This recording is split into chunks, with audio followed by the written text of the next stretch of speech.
Hey Jacek, Matthew here with freeprescriptionlenses.com, and I'm going to cut the 5th pair of lenses that you've gotten from me in 6 weeks. I do thank you. You know, this is, again, freeprescriptionlenses.com, and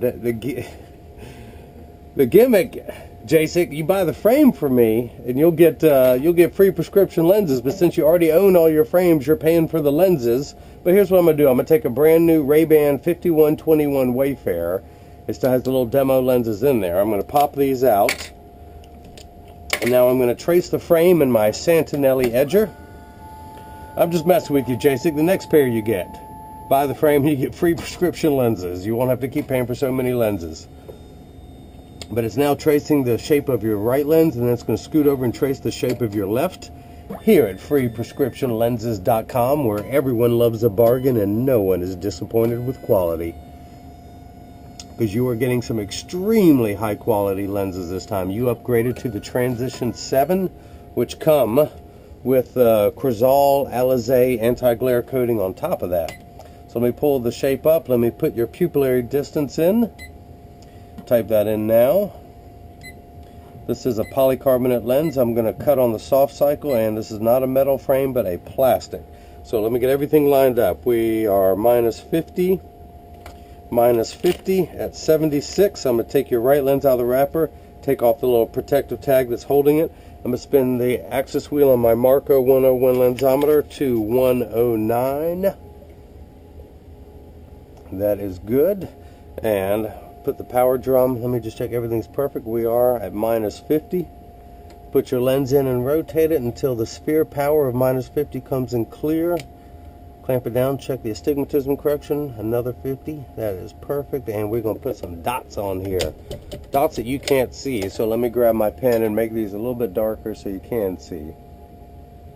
That just gives me a 180 meridian so I know where your lens is oriented, and that is the right lens. I'm going to set that down. Let's do the same for the left. Minus 1, minus 50 at 76. I'm going to spin the axis wheel to 76, and we got minus 1. Put the lens in my Marco 101 lensometer, get everything lined up perfectly. We're at minus 1, minus 150, we are dead on. Minus 150 is the combined power. You have 2 steps of astigmatism correction in your left eye, and that is the left. So I'm going to put these down, and actually with my highlighter, let me do this. This is, because they also have written, you're going to get the original packets that these come in. And it's written in plus cylinder form as well as minus, even though no one ever uses that anymore. So, as you know, the block goes on the lens while it's being held in place in the lathe. So I'm going to put the block in the blocker. My little sticky pad from 3M, the black side is the sticky side. It has been stuck. Pull away the tape, gives me a sticky side on this side. And I get everything lined up in my optical crosshair, and we're good. Let me do the same thing for the left lens.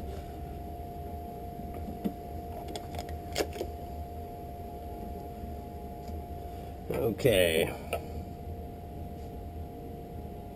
and we are good. As you know, that anti-glare coating is a hydrophobic coating, meaning that it hates water and makes it a little bit more slippery. So I'm going to put one more sticker on the back side so it does not slip while it is cutting. But that's also why I'm cutting it on the soft cycle. The soft cycle just means that it cuts slower. There's less torque on the lens to try and slip with that incredible anti-glare coating you have now. Last thing is just to hit the start button. The caliper is going to come down and trace the shape of your right lens onto the back side, the concave side of the lens. Then it's going to scoot over and trace the shape of your lens on the convex side, using the calipers to measure the thickness to know exactly where to put the bevel on the frame. The cutting wheel is that light color wheel down there on the left. It's like a heavy grit sandpaper that's going to grind away the polycarbonate material. And then this wheel in the center with this channel is what's going to cut the bevel onto the lens so it stays inside the bevel of the frame, this little lip.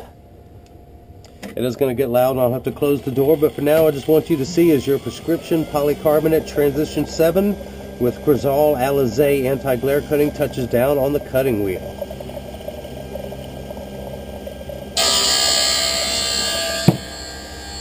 Now your lenses are polycarbonate, which is 40% thinner and lighter than regular plastic.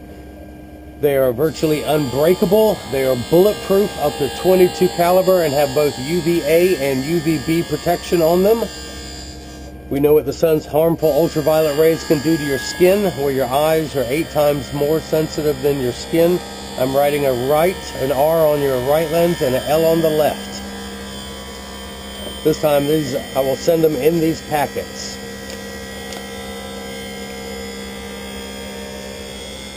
So,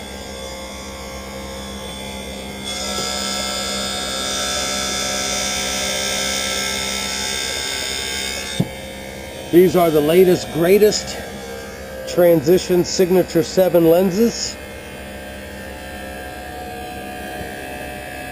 They turn even faster. They get even darker.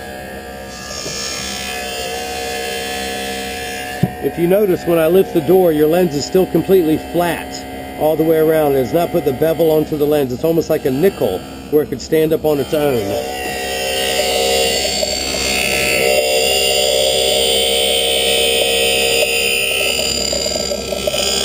This is at the nose. This is the outside temple.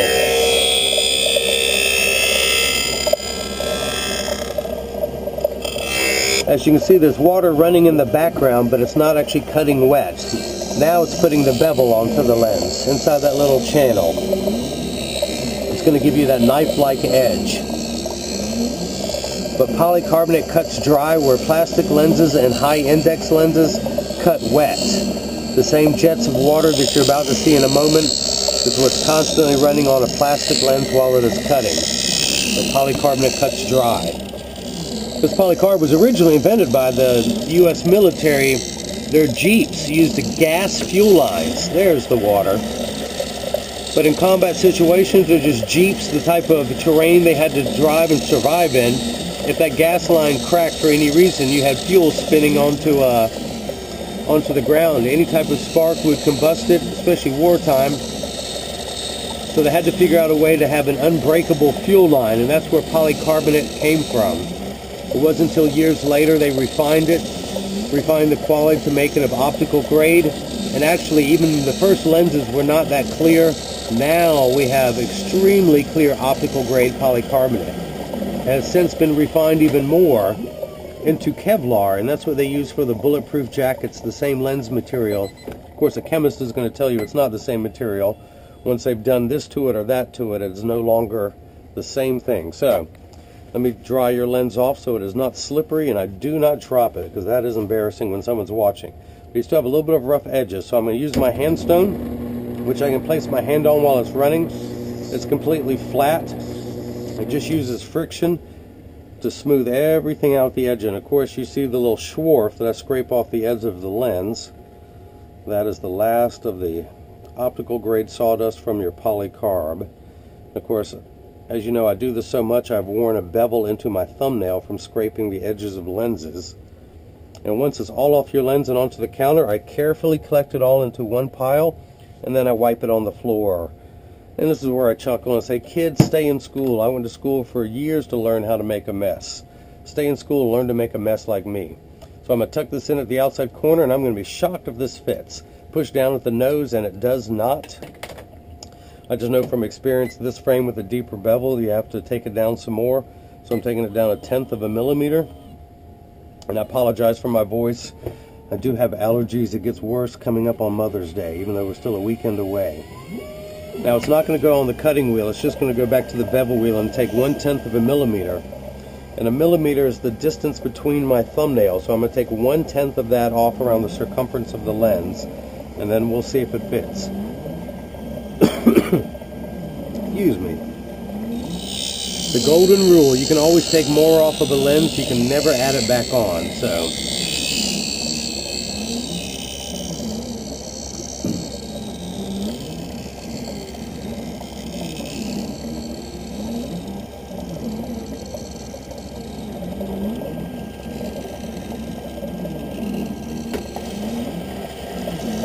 Now it's getting a little optical bath where it cleans off its residue. Of course, I'm about to put more on it as soon as it comes out of there, so.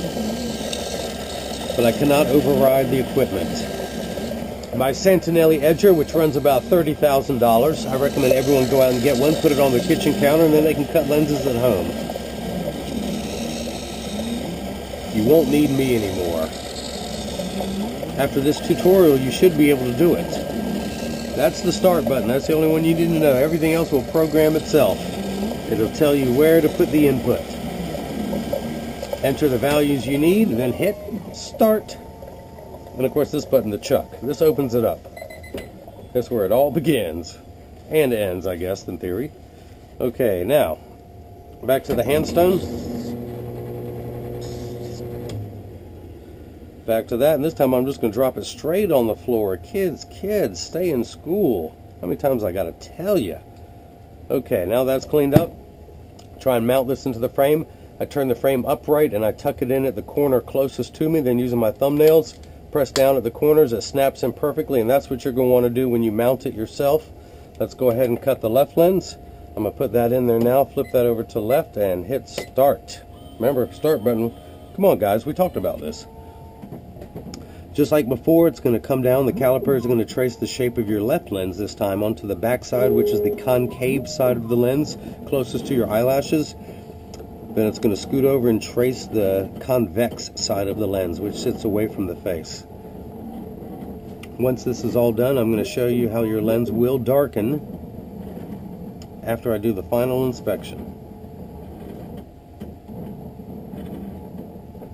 It is now 8:22 on Wednesday, April 30th, 51 degrees in my hometown of Durham, North Carolina, according to my brand new Samsung Gear 2 watch. Thank you, Jacek.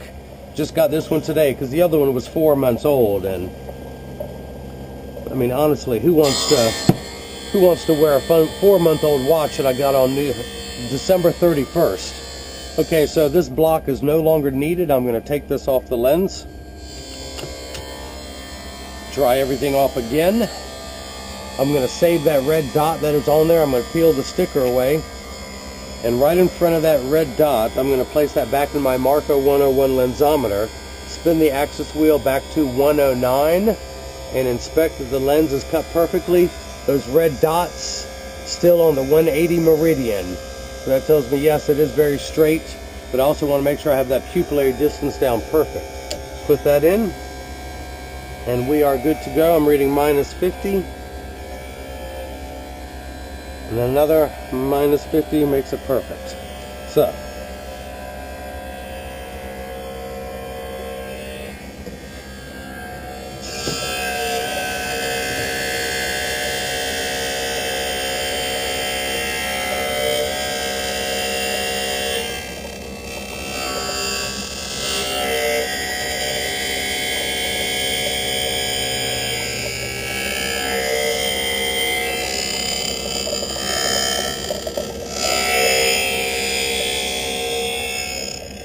now, if you still have lenses in your old frame, what you want to do to take the old lens out is to point the frame downward like this.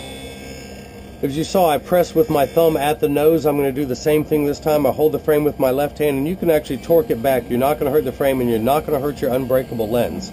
At least the ones I'm sending. I don't know what you have in there now. But use your thumb to push out. Out comes the old lens. Push with your thumb at the nose. And again, to mount it, I turn the frame upright, and I have the side I'm working on closest to me. I'm not trying to reach over to work on this side. I tuck it in at the corner closest to me, then using my thumbs, press down with the nose, and it snaps in perfectly. And I'm wiping off that red dot. There's a little bit there. Trust me, I can see it against this white background. Although, let me line everything up perfectly anyway. I've got the skills to do that. Get everything lined up perfectly. And put a dot on that lens. Okay, there we go. Can you still see that? Do I need to darken that? There we go. What are we doing? What are we doing? I need to spin the axis wheel back to 76. Get ready to inspect the left lens when we are done. But yeah, if you by now you're a pro at popping the lenses in and out because you've got nothing but lenses from me. But you know, should your frames ever need adjustment, You know, 99% of all optical shops do free adjustments, so just pop on in and tell them if it's too loose, too tight, if it's sitting crooked, any of that. Okay, back to the safety bevel, back to scraping that off of my thumbnail. Just let that drop on the floor, because again, I am a professional. Do not try this at home. Always be clean. Only a pro like me can make a mess. Okay, now let's get the left lens mounted. I tuck it in at the outside corner, then using my thumbs, press down, trying to stay away from that block. That is good. Let me take this block off and pull the sticker off, and then I'm going to darken that red dot so we can measure.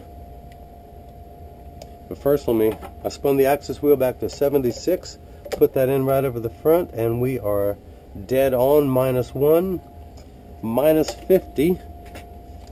Your pupillary distance of 67 when I hold the card up. I have 0 on the right lens, and as you can see, 67. Hopefully my GoPro camera is good enough for you to see that. Now I'm going to clean everything off your lenses.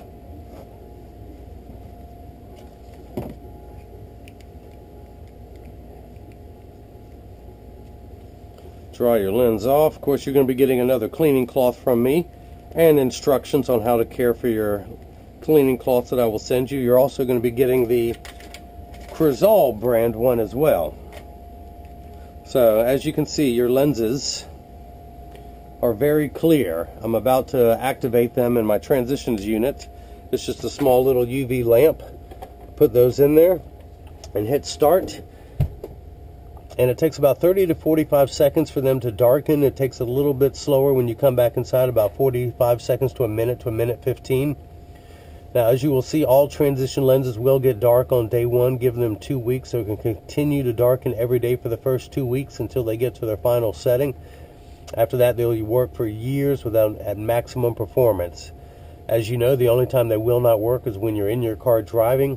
Unless you have a convertible or a motorcycle, they just will not darken. Your windshield absorbs all the sun's harmful ultraviolet rays that would normally cause the lenses to turn dark. Now, as soon as you step out of the car, they will. They're also temperature sensitive, meaning the cooler they are, the darker they will get. Once it gets up into the 90s, the upper 90s, and into triple digits, they just don't get as dark as they do when it's below 90 degrees. You're miserable at 100 degrees, they're miserable, everyone's miserable. So that is it. That is your lenses over the white background. You should be able to see that better. I'm going to pop these out and get these shipped to you. I'm also going to ship overnight, so you'll have these. I'll put them in the mail in the morning, you'll have them on Friday. So Jacek, again, I appreciate you getting your 5th pair of lenses from me. Think about me when you're ready to buy a new frame and you won't have to buy lenses anymore. If anyone has any questions, just email me at freeprescriptionlenses@gmail.com. And I hope everyone enjoyed watching as I bring that love and feeling back to glasses. Thank you.